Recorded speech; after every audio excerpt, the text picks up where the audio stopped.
Method of solutions को follow करते हैं। अब सब्स्टिट्यूशन मेथड मान लीजिए आपको समझ में आ गया, तो दूसरे मेथड का नाम है एलिमिनेशन। एलिमिनेशन का मतलब क्या होता है, सामान्य तौर पर उसको कहते हैं डिसअपीयरिंग मेथड। एलिमिनेट कर दो, खत्म कर दो। तो ऐसी कंडीशन में एलिमिनेशंस में हम क्या करते हैं कि x और y जो दो वेरिएबल्स हैं, किसी एक वेरिएबल का जो आसानी से कोफिशिएंट बराबर हो जाए, किसी छोटी संख्या का मल्टीप्लाई करने से या डिवाइड करने से या फिर इटसेल्फ उनको ऐड और सब्ट्रैक्ट कर लेने से, वो किसी भी तरह से एक वेरिएबल समाप्त हो जाए, तो वो मेथड हमारा एलिमिनेशन मेथड कहलाता है। कि एलिमिनेट करके एक टर्म्स को कैंसिल करके दूसरे टर्म्स का वैल्यू हम फाइंड आउट कर लेते हैं। तो ये भी बहुत ही पॉपुलर मेथड है। इस दोनों मेथड के द्वारा मुख्य रूप से लीनियर इक्वेशन सॉल्व करने में बच्चों का आत्मविश्वास बहुत ज्यादा बढ़ता है। लेकिन एक तीसरा मेथड भी है जो हमारे सिलेबस में है। इस साल वो सिलेबस से थोड़ा सा आउट करने की बात की गई थी, लेकिन बाद में कहा गया कि नहीं, ये रखना जरूरी है। तो होता है क्रॉस सेक्शन मेथड, जिसे आप क्रॉस मल्टीप्लिकेशन भी कहते हैं। और उस क्रॉस मल्टीप्लिकेशन के द्वारा हम फिर वही पुराने कॉन्ट्रेडिक्ट पर आ जाते हैं, a1 a2 b1 b2 c1 c2। और वहां पर हम क्या करते हैं, क्रॉस मल्टीप्लिकेशन पर लेफ्ट हैंड हमारा ध्यान से देखिए, दो वेरिएबल जो प्रमुख रूप से होते हैं उनमें प्रमुख रूप से x और y वेरिएबल हैं, और तीसरा हमारा होता है कांस्टेंट टर्म, जिसे सामान्य तौर पर 1 के नाम से नोट करते हैं। 1 means like as a 1 digit, एक अंक है, और वो हमारा कांस्टेंट टर्म की रोल प्ले करता है। तो ऐसी कंडीशन में x की वैल्यू क्या हो जाएगी, यहाँ पर हम कुछ कोडिंग कर देते हैं। कोडिंग करने का मतलब कि उनमें a1 a2 b1 b2 एक निश्चित प्लेस पर पुट कर देते हैं, फिर उनमें आपस में क्रॉस मल्टीप्लिकेशन कर देते हैं। और वो क्रॉस मल्टीप्लिकेशन इस तरह से करते हैं, आसानी से उसको सीखने के लिए हम पहले b1 b2 का कोड करते हैं, फिर c1 c2, फिर a1 a2 और लास्ट में फिर b1 b2, और आपस में उनको क्रॉस मल्टीपल कर दिए। जैसे b1 का गुणा किससे कर दिए, c2 से, और b2 का मल्टीप्लाई c1 से कर दिए। ठीक है, तो यहाँ x की वैल्यू अगर सपोज कीजिए हमें नोट करना है, तो x की वैल्यू के लिए प्रमुख रूप से हम क्या करेंगे, यहां से x की वैल्यू डिनोट करने के लिए कि दैट इज इक्वल टू हम क्या नोट करेंगे, x upon b1 c2 minus b2 c1। ये आपस में जो हमने मल्टीप्लिकेशन किया है ये x के कोफिशिएंट के रूप में आ गए। अब इसकी तुलना किससे हम कर देंगे, कांस्टेंट टर्म से। कांस्टेंट टर्म हमारा क्या है, 1 अपॉन a1 का मल्टीप्लाई b2 से हुआ, तो a1 b2 minus a2 b1। इन दोनों की मदद से हम फिर एक बार क्रॉस मल्टीपल करके x की वैल्यू फाइंड आउट कर लेते हैं। दूसरी शर्त होती है कि अब हम क्या करते हैं, y के लिए अगेन फिर हम y की वैल्यू सॉल्व करने के लिए x का सहारा नहीं लेकर के बल्कि y के कोफिशिएंट डिनोट कर लेते हैं। तो y के कोफिशिएंट में देखिए ध्यान से, c1 का मल्टीप्लाई a2 से हुआ है, तो यहां पर क्या कहेंगे, c1 a2 minus c2 a1, ये वैल्यू आ जाएगी।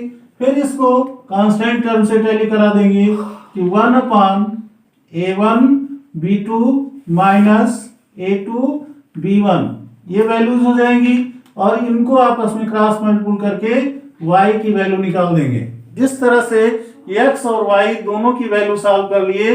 ये क्रॉस मल्टीप्लिकेशन मेथड होता है। थोड़ा सा ये लेंथी रहता है, कोडिंग करने के लिए बच्चे थोड़ा सा कंफ्यूज होने लगते हैं कि कहाँ a1 रखें कहाँ b1 रखें। तो उसका सबसे आसान तरीका, जैसे यहाँ पर हमने इनको सेपरेट कर लिया इक्वेशन के अकॉर्डिंग, एक तालिका बना लिया है कि a1 a2 की वैल्यू क्या है, b1 b2 की वैल्यू क्या है, c1 c2 की वैल्यू क्या है। फिर जैसा यहाँ क्रॉस मल्टीप्लिकेशन करने का आ गया उनको पुट कर दीजिए, x और y की वैल्यू निकल गई। तो ये प्रमुख रूप से 4 मेथड हो गए लीनियर पेयर ऑफ इक्वेशन के लिए, और वह लीनियर पेयर ऑफ इक्वेशन हमारे कोर्स की दृष्टि से बहुत ही महत्वपूर्ण है। इन पर प्रमुख रूप से जो हमें वर्क आउट करना होता है वो एटलीस्ट एक सोल्यूशन होता है, और वह सोल्यूशन मुख्य रूप से लीनियर पेयर ऑफ इक्वेशन के माध्यम से जानने का प्रयास करते हैं। अब इसके बाद फिर हम करते हैं कि सामान्य तौर पर इसी इक्वेशन को सॉल्व किया जाए। बहुत सारी चीजों को एक बार फिर से दोबारा दोहरा लीजिए। जैसे अभी आपने देखा कि जो टॉपिक हमारा था पेयर ऑफ लीनियर इक्वेशन, पहले इसकी कॉन्ट्रेडिक्ट को जानना जरूरी है।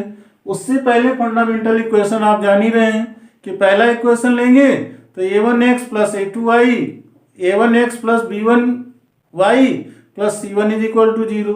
ऐसे दूसरा लीनियर इक्वेशन जो आपने लिया fundamentally a2x plus b2y plus c2 is equal to 0।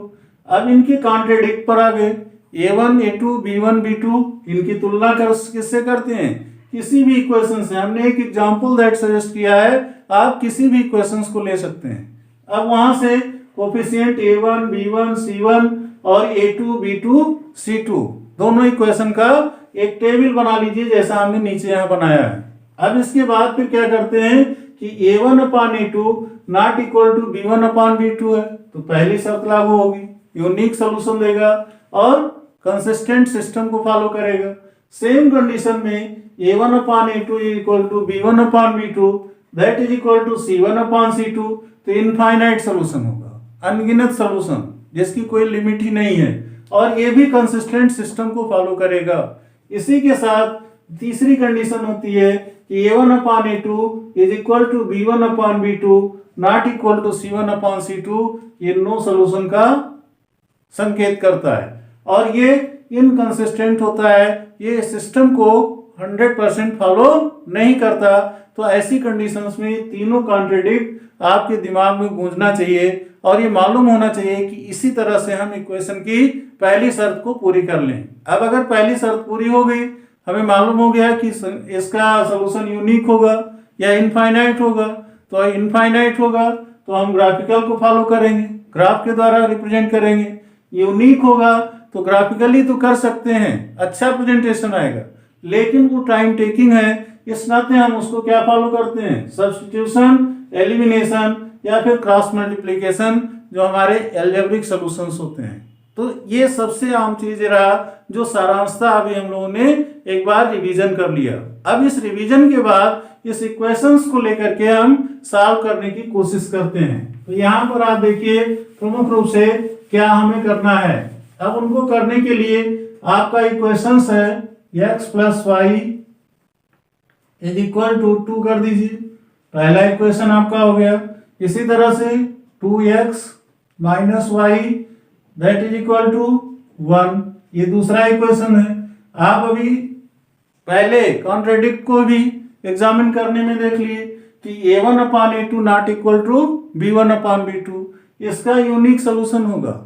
और यूनिक सोल्यूशन की कंडीशन में हम बहुत ज्यादा दौड़ेंगे नहीं, इसके लिए तुरंत हम इसको क्या करेंगे, चाहे सब्स्टिट्यूशन प्रोसेस फॉलो कर लीजिए, अदरवाइज एलिमिनेशन प्रोसेस। तो पहले हम एलिमिनेशन को ही ध्यान दें, जिससे थोड़ा सा बच्चे घबराते हैं।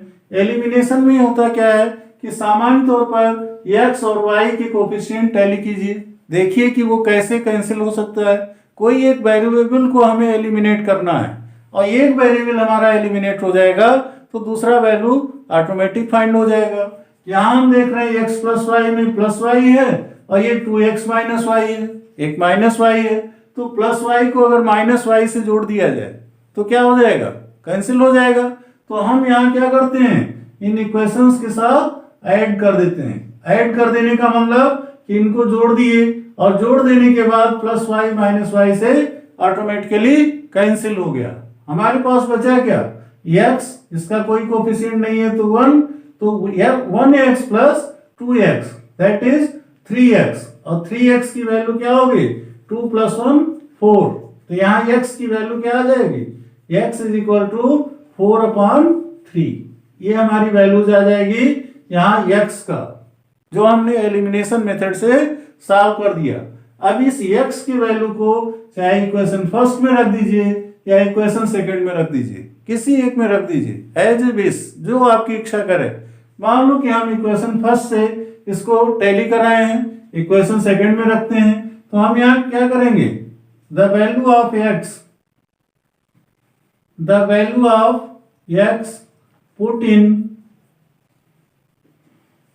Put in equation 2।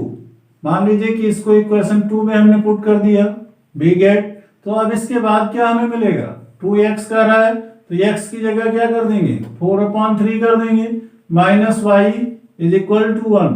यहां से आप देख रहे हैं कि माइनस वाई है तो माइनस वाई को ही लेफ्ट में रखिए, और ये 2 इंटू 4/3 में डिनोमिनेटर से न्यूमरेटर कैंसिल होने वाला नहीं है, तो हम सीधे मल्टीप्लाई कर लेते हैं। 2 4 जा 8/3 हुआ, 8/3 को राइट हैंड में ले गए, राइट हैंड में 1 पहले से ही है और ये प्लस 8/3 है, तो उधर जाएगा तो माइनस 8/3 हो जाएगा, जिसको सामान्य तौर पर एलसीएम लेकर के 1 को फ्रैक्शन फॉर्म में लिखने के लिए 1/1 कर देंगे, और इनका एलसीएम लेंगे तो ये 3 हो जाएगा।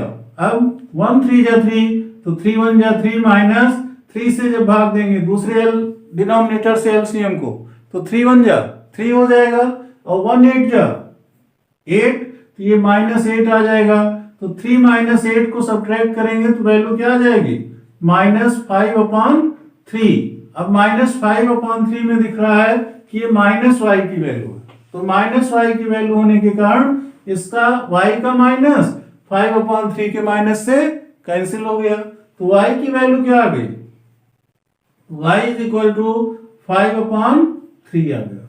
आप ये देख रहे हैं कि जिस तरह से हमने x की वैल्यू निकाला था उसी तरह से y की वैल्यू भी निकाल ली है, और इस तरह से जो हमारा एक यूनिक सोल्यूशन दिख रहा है कि x is equal to 4/3, y is equal to 5/3। बात ये आती ठीक, हमने वैल्यू निकाल लिया, कोई दिक्कत नहीं।